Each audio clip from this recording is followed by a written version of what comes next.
Hi, here we are for chapter 3 and 4 of the Spiderwick Chronicles. Another read aloud. So in my nice big giant whiteboard back here, I have a little bit of information for us today. So we've read the first 2 chapters of the very first book, and the setting, which is where the story takes place. Of course, there's different settings that happen in a story. Not usually is the story in only one, like maybe in somebody's bedroom or in their living room, and that's where the entire story takes place. Often there's different places where the story takes us as readers.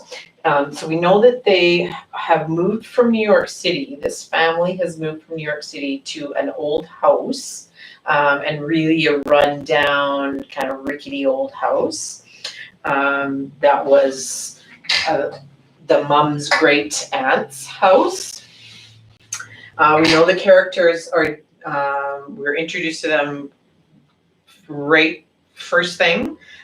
Jared and Simon Grace are twin brothers, and their older sister is Mallory, and then Mrs. Grace is their mom. And we know that there is a great aunt Lucinda, whose house this was that they're living in. We know that Mr.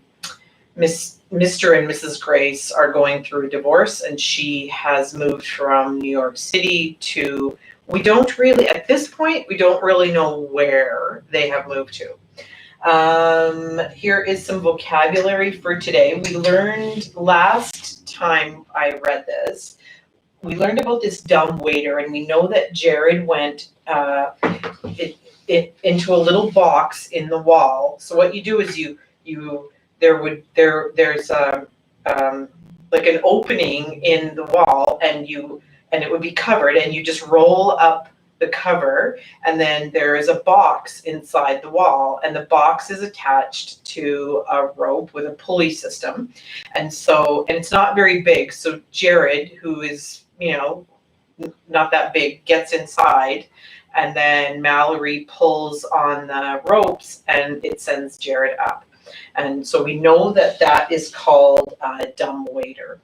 And so what used to be, especially in lots of older but bigger houses, like their dining room, the kitchen might be down here on this level, and we know the dining room might be on the next level. And instead of having to walk up and down the stairs to carry all the food back and forth, they would just put it in the dumbwaiter, and it would go, it's like an elevator inside of the wall.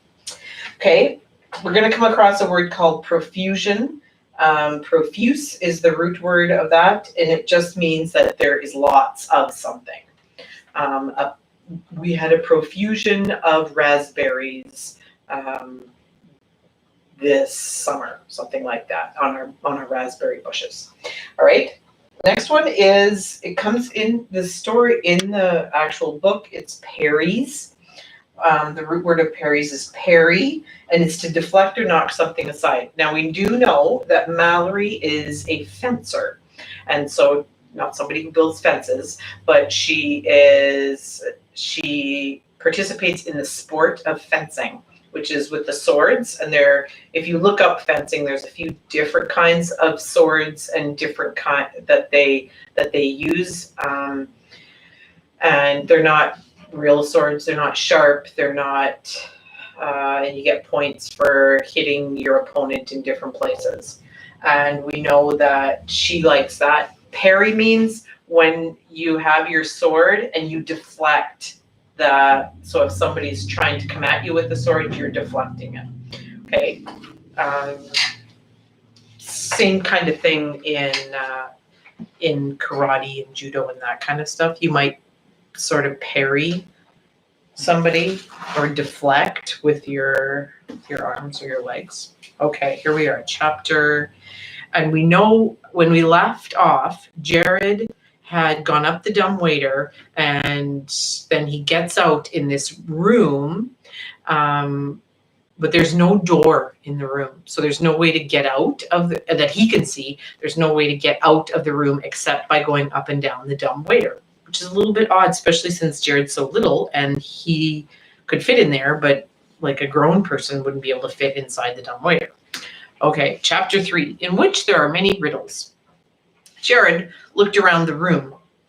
It was a smallish library with one huge desk in the center. On it was an open book and a pair of old-fashioned round glasses that caught the candlelight. Jared walked closer. The dim glow illuminated one title at a time as he scanned the shelves.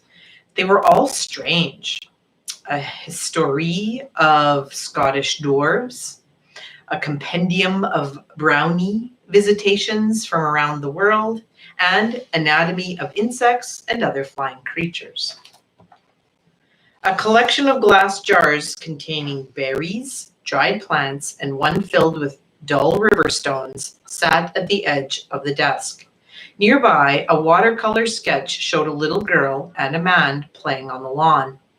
Jared's eyes fell on a note tossed on top of an open book, both coated in a thin layer of dust. The paper was yellowed with age, but handwritten on it with a strange little poem. In a man's torso, that's your body from your neck to your waist, it's called your torso. In a man's torso, you will find my secret to all mankind. If false and true can be the same, you will soon know my fame. Up and up and up again. Good luck, dear friend. He picked it up and read it through carefully. It was as though a message had been left here just for him. But by whom? What did the poem mean? He heard a shout from downstairs.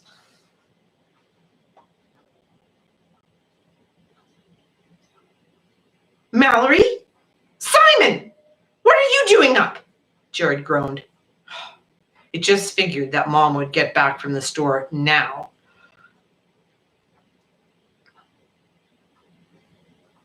Well, there was a squirrel in the wall, Jared heard Mallory say.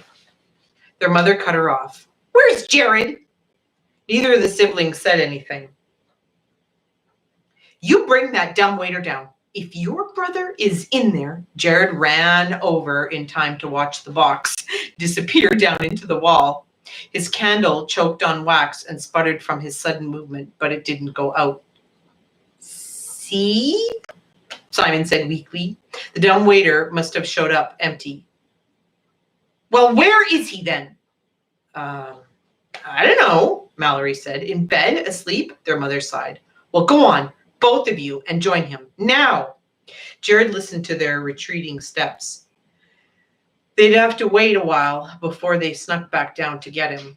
That is, if they didn't just figure that the dumbwaiter had taken him all the way upstairs. They'd probably be surprised not to find him in bed. How could they know he was trapped in a room without a door? There was a rustling behind him. Jared spun around. It came from the desk.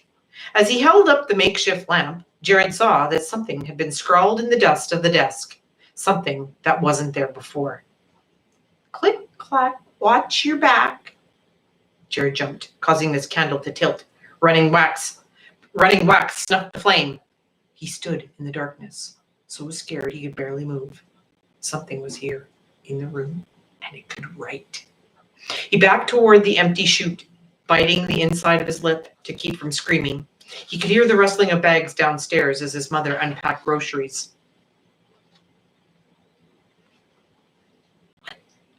What's there? He whispered into the darkness. What are you? Only silence answered him. I know you're there, Jared said, but there was no reply and no more wrestling. When he heard his mother on the stairs, a door. Then he heard his mother on the stairs, a door, and nothing. Nothing but a silence so thick and heavy that it choked him. He felt that even breathing too loudly would give him away. At any moment, the thing would be upon him. There was a creak from inside the wall. Startled, Jared dropped the jar, then realized it was only the dumbwaiter. He felt his way through the darkness. Get in, his sister whispered up the shaft. Jared squeezed into the metal box. He was so filled with relief that he barely noticed the ride down to the kitchen.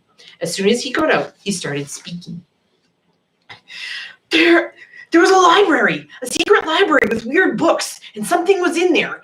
It wrote in the dust. Shh, Jared, Simon said. Mom's going to hear us. Jared held up the piece of paper with the poem on it. Look at this. It has some kind of directions on it. Did you actually see anything? Mallory asked.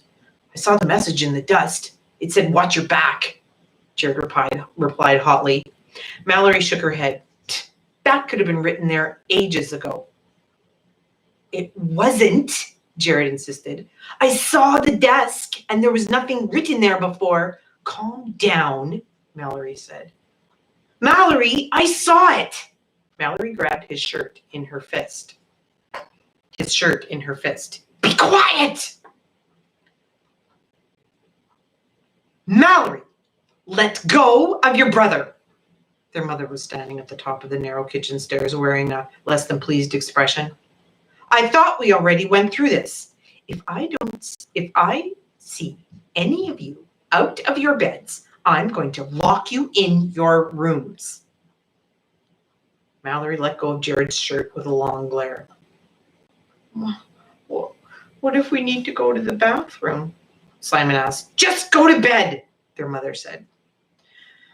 When they got upstairs, Jared and Simon went off to their room. Jared pulled the covers over his head and scrunched his eyes shut. I believe you. About the note and all, Simon whispered, but Jared didn't reply. He was just glad to be in bed. He thought he could probably stay there for a whole week. Chapter 4, in which there are answers, although not necessarily to the right questions. Jared woke up to the sound of Mallory's screaming. He jumped out of bed and rushed down the hall past Simon and into his sister's room. Long pieces of her hair had been knotted to the brass headboard. Her face was red, but the worst part was the strange pattern of bruises that decorated her arms. Their mother was seated on the mattress, her fingers tugging at the knots. What happened? Jared asked. Just chop it, Mallory sobbed. Cut it off. Okay, there's the picture. So Mallory's hair is all tied to the bedposts, and then she's got bruises all over her arms. I want to get out of this bed. I want out of this house. I hate this place. Who did this? Their mother looked at Jared angrily. I don't know. Jared glanced at Simon standing in the doorway, looking puzzled. It must have been the thing in the walls. Their mother's eyes got huge. It was scary. Jared Grace, I saw you arguing with your sister last night. Mom, I didn't do it. Honest. He was shocked that she thought he would do something like this. He and Mallory were always fighting, but it didn't mean anything. Get the scissors, Mom, Mallory yelled. Both of you, out. Jared, I will talk to you later. Mrs. Grace turned back to her daughter. Jared left the room, his heart pounding. When he thought about Mallory's knotted hair, he couldn't contain a shiver. You think that thing did it, don't you? Simon asked as they entered the bedroom. Jared looked at his brother in dismay. Oh, don't you? Simon nodded. I keep thinking about that poem I found, Jared said. It's the only clue we have. How is a stupid poem going to help? I don't know, Jared sighed. You're the smart one. You should be figuring this out. What? How come nothing happened to us? Or to Mom? Jared hadn't even thought about that. I don't know, he said again. Simon gave him a long look. Well, what do you think? Jared asked. Simon started out the door. I don't know what to think. I'm going to try and catch some crickets. Jared watched him go and wondered what he could do. Could he really solve anything by himself? Getting dressed, he thought about the poem. Up and up and up again was the simplest line, but what did it mean exactly? Up in the house, up on the roof, up in a tree. Maybe the poem was just something that an old dead relative was keeping around, something that wasn't going to help at all. But since Simon was feeding his animals and Mallory was being freed from her bed, he had nothing better to do than wonder how far up and up and up again he needed to go. So, okay, maybe it wasn't the easiest clue after all, but Jared figured it couldn't hurt to go up past the second floor to the attic. The stairs were worn clean of their paint, and several times the boards he stepped on creaked so dramatically that Jared was afraid they were going to snap from his weight. The attic level was a vast room. Vast means big. A vast room with a slanted ceiling and a gaping hole in the floor on one end. Through it, he could see down into one of the unusable bedrooms. Old garment bags hung from a clothesline of thin wire stretching across the width of the attic. Birdhouses hung in profusion, lots and lots, profusion, lots of something. So there's all these birdhouses hung in profusion from the rafters, and a dressmaker's dummy stood alone in a corner, a hat over its knobbed head.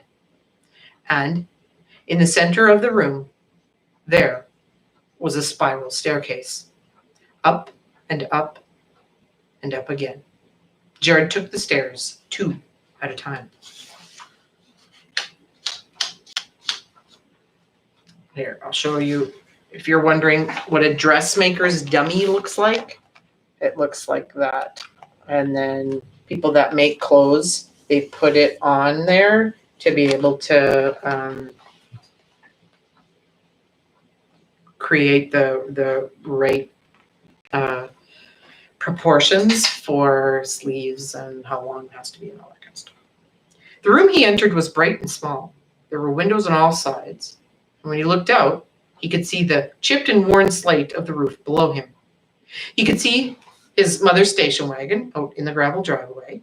He could even see the carriage house and the long lawn that ran down into woods. This must be part of the house that had the weird iron fencing on top of it. What a great place. Even Mallory would be impressed when he brought her up here. Maybe it would make her less upset about her hair. There wasn't much in the room. An old trunk, a small stool, a Victrola, and rolls of faded fabric. Jared sat down, pulled the crumpled poem from his pocket, and read it through again. In a man's torso, you will find my secret to all mankind. Those lines bothered him. He didn't want to find an old dead body, even if there was something really cool inside. The bright yellow sunlight splashing across the floor reassured him. In movies, bad things seldom happened in broad daylight, but he still hesitated to open the trunk. Maybe he should go outside and get Simon to come up with him. But what if the chest was empty? Or what if the poem had nothing to do with Mallory's bruises and knotted hair? Not knowing what else to do, he knelt down and brushed cobwebs and grime from the top of the trunk. Heavy strips of rusted metal stripped the rotting leather. At least he could take a look. Maybe the clue would be more obvious if he knew what was inside. Taking a breath, Jared pushed up the lid. It was full of very old, moth-eaten clothes. Underneath, there was a pocket watch on a long chain, a tattered cap, and a leather satchel full of old, odd-looking pencils and cracked bits of charcoal.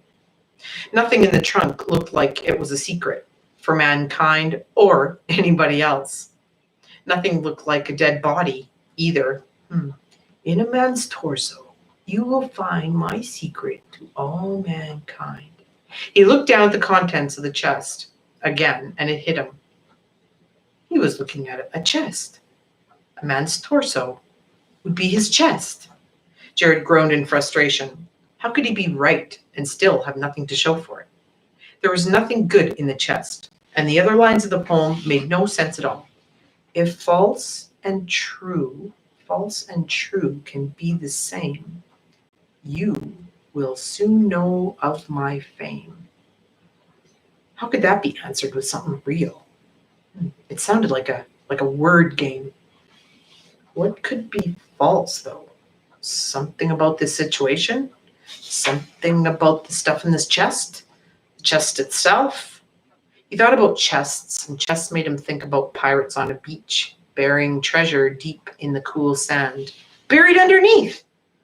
Not a false chest, but a false chest with a false bottom. Looking carefully, he could see that the inside seemed higher than it should be. Had he really solved the riddle? Jared got down on his knees and began to push all over the floor of the trunk, threading his fingers through the dust to look for seams that might allow him to pull an unseen compartment open.